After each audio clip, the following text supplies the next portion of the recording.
নমস্কার, আশা করি সবাই ভালো আছেন। আজ আবার একটা নতুন ভিডিও নিয়ে এলাম। এই ভিডিওটা আনার ইচ্ছা আমার অনেক দিন ধরেই ছিল। সেটা হচ্ছে জার্মানিদের ভালোবাসার জিনিস, তাদের গার্ডেন। তারা গার্ডেনিং করতে ভীষণ ভীষণ ভালোবাসে।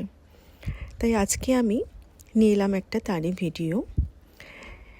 আর এইরকম একটা গার্ডেনের এরকম রুম আমি কিন্তু আগে অনেকের বাড়িতে গেছি, কখনো দেখিনি।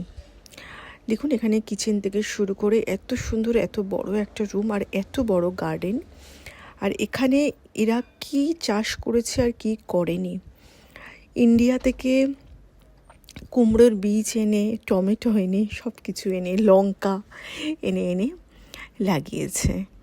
আর জার্মানিতে থাকতে থাকতে আমাদেরও বেশ গার্ডেনের শখটা জেগে উঠেছে। এরা কিন্তু সবাই এটা লিজেও নেওয়া যায়, এক এক জায়গায় এক এক রকম নিয়ম। আবার অনেকে বছরে ভাড়াও নেয়, তবে ভাড়া কিন্তু ভীষণ কম, বছরে মাত্র 600 ইউরো দিতে হয়। এর সঙ্গে দেখুন একটা এরকম বাচ্চাদের খেলার জায়গা আছে। আর এখানে টয়লেটটা আলাদা হয়, টয়লেটটা একসঙ্গে হয় না, সবার একসঙ্গে একটা টয়লেট হয়। এটা জানি না, আমার আচ্ছা এটাই নিয়ম আর কি, যে টয়লেটটা ওরা বাগান বাড়ির সঙ্গে থাকে না।